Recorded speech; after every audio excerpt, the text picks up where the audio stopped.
So the Duke of Edinburgh lived a life of service, commitment and courage, showing unwavering support to the Queen, the military and, of course, his patronages. Well, Prince Philip's funeral on Saturday will be a time of sadness and mourning.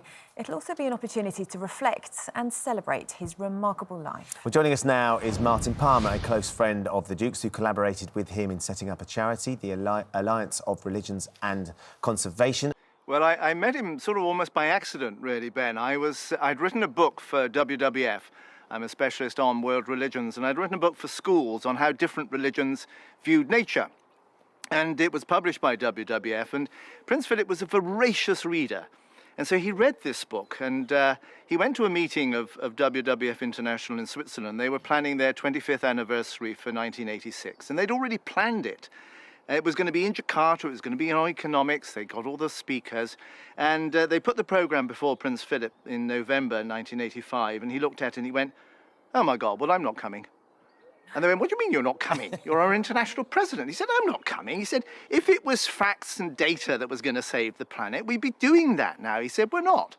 We're not touching hearts and minds. And the only things that have really changed how people think have been the arts and religion." He said, "I've just read this book by this chap Palmer. Wonderful stuff, all about different religions. Why don't we bring all the religions together with all the major conservation groups?" Total shock round the table. This was not what WWF wanted for their 25th anniversary, but he was the president. And so I get asked to go and see him at Sandringham just after Christmas, 85, to kind of persuade him that it wasn't a very good idea. So I went in, having never met a member of the royal family before, and I said, "Your Royal Highness, I don't think it's a good idea. I don't think we're thinking big enough." Now, that is exactly the thing to say to Prince Philip, because he loved to have an idea, and then he loved to have people who would take it further. And that's how we began. And we had a 4-hour meeting, which was supposed to be half an hour. At the end of that, we had designed what is now the world's largest civil society engagement with the environment, which is all the major faiths of the world working with their assets, their resources, their wisdom, their land, their buildings to protect the planet. And that was basically planned in 4 hours with him, and he supported it right up until the end. We were working on projects in January. And you knew him for decades, I know. What was it like? How will you remember him? Because, you know, people have got stories about how he was a direct speaker, how he liked robust debate, how he liked to be a little bit mischievous at times. So how will you remember him?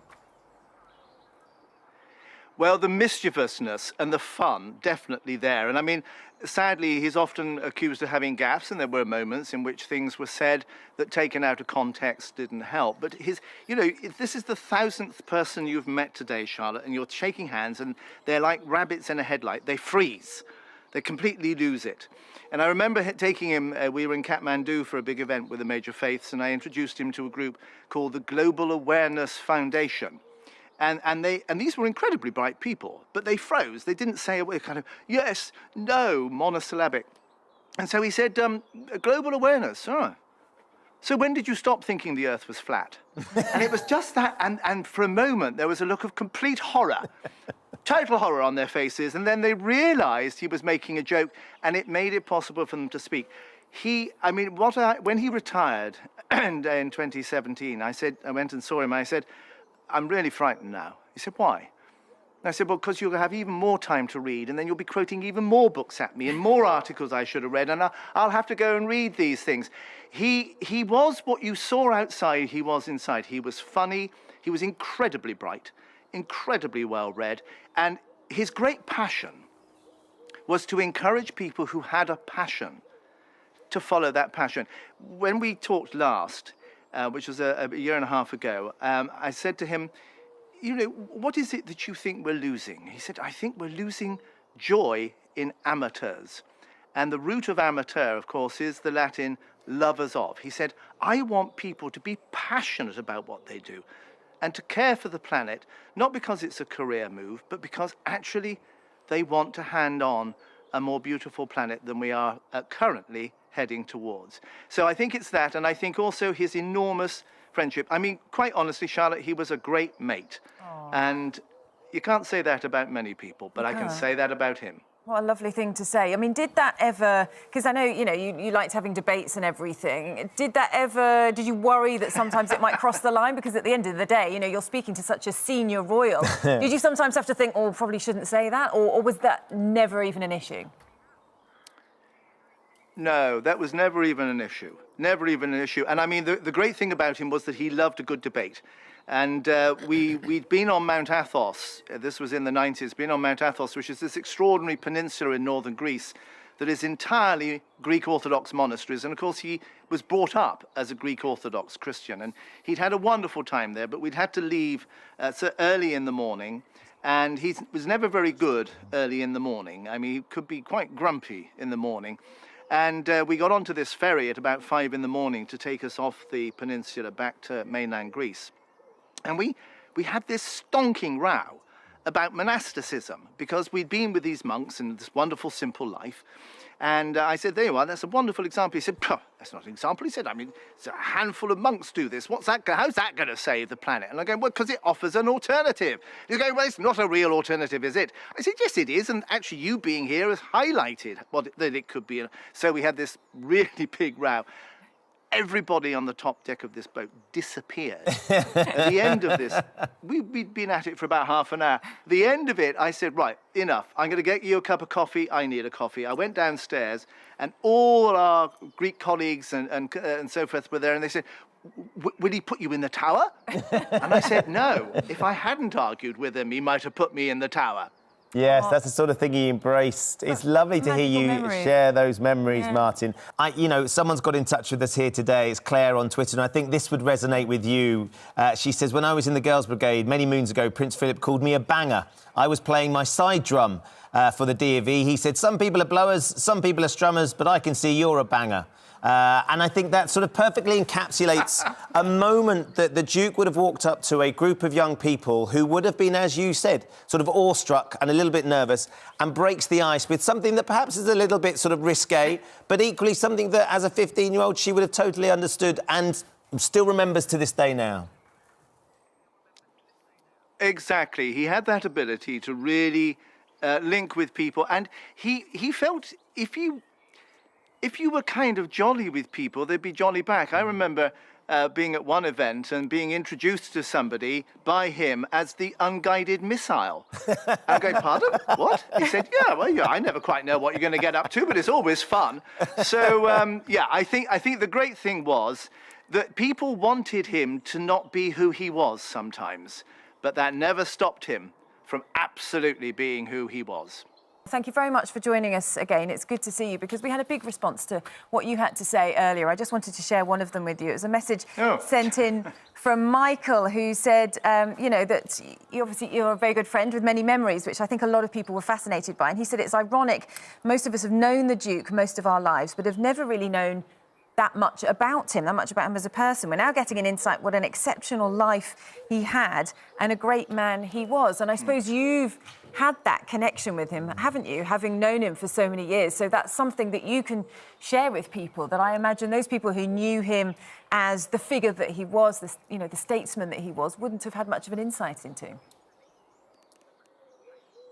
No, and I think, coming on the programme today, Charlotte, it's a joy to actually share with people who he really was, because, of course, he was perhaps one of the most misrepresented figures as well, in that people like to sort of take the advantage of things that he said. And he did find it difficult to work with journalists. He really did. I don't think he was often able to really communicate. One of the things I always enjoyed about working with him was that wicked sense of humour. And I don't know if you know, but he had the tiniest little camera I've ever seen in my life. It was the size of a matchbox. And he would have it in his pocket. And when journalists were all lined up to do the sort of formal photograph, he'd kind of pick it out and have it in his hand. And then just before they were going to photograph him, he would go, smile!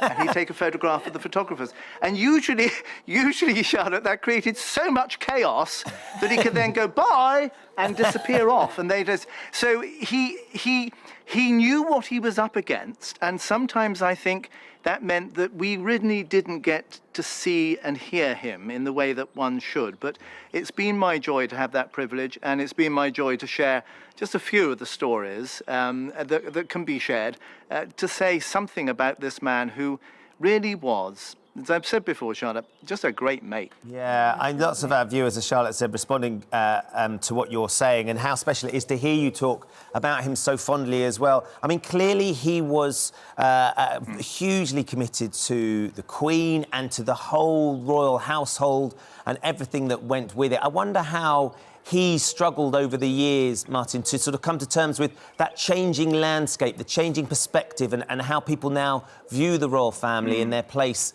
within the UK and globally within the Commonwealth as well. Well, of course, absolutely. I mean, we have to remember that George VI didn't want him as a son-in-law. He was seen as the poor Greek. He was seen as, you know, a bit of a carpetbagger, basically.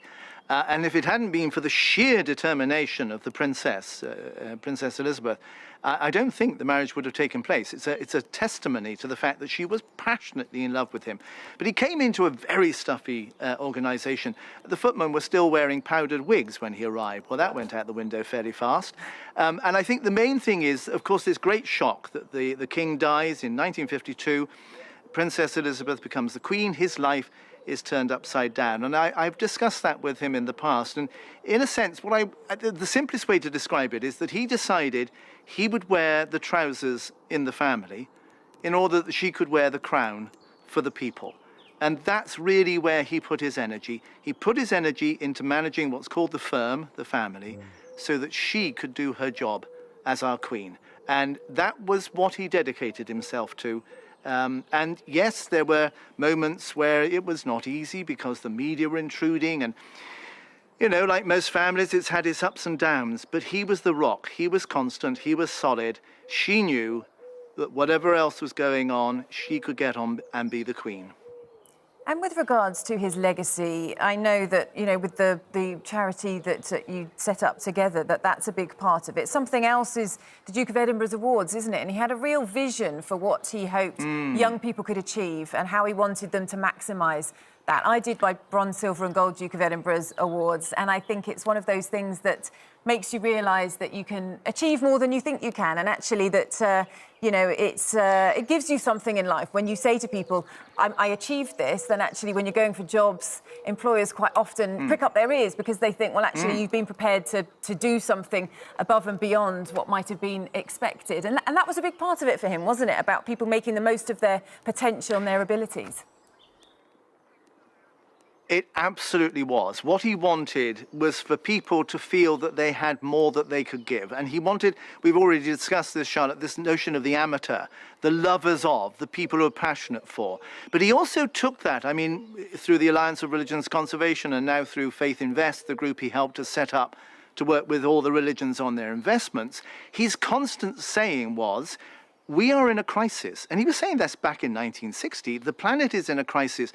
What are you going to do as the faiths with your buildings, with your teachings, with your schools? What are you going to do with your assets, with your investments? Why don't you invest for a better planet? So he expected everybody, not just the young, but he expected everyone to go the next 7 steps, not just the next 1 step, Charlotte, the next 7 steps. Be more, be better, give more, make the world a better place. That was what he lived for.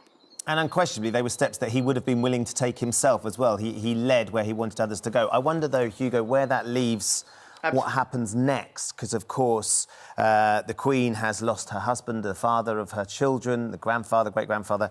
And questions will turn to, you know, the sort of Prince Charles and Camilla, and whether they can offer that stability that the Queen and the Duke of Edinburgh have had, and what they need to do to fill that gap. I mean, hopefully it's a long way before that happens, but there'll be questions about that, won't there? Well, I think you'll find that one of the great things about having a royal family is that the royal family are there to support the Queen, and the ones who are most effective at it are the ones who, like Prince Philip, realise that they can help her to do her job, and I'm sure that they will all step up and do that. I mean, he has, of course, been retired, in a sense, for the last 4 years anyway, so it won't be that much different.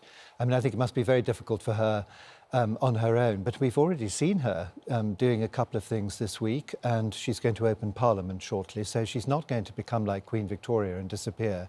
And of course, what is wonderful is that next year she will celebrate her Platinum Jubilee, 70 years on the throne, and that's a sufficient amount of time in the future for her to, I hope, actually be able to enjoy that, and for us to all be able to enjoy supporting her and saying thank you to her for this magnificent reign, which has been, I mean, the Queen and Prince Philip, their mere presence has bestowed a kind of calm across so many things. I mean, remember her speech last year from Windsor Castle. Yeah. You know, I mean, you know, whatever your politics are, you know, you can respect the head of state. Prince Philip always said that. That's the great thing about having a head of state who's above politics. You can respect them.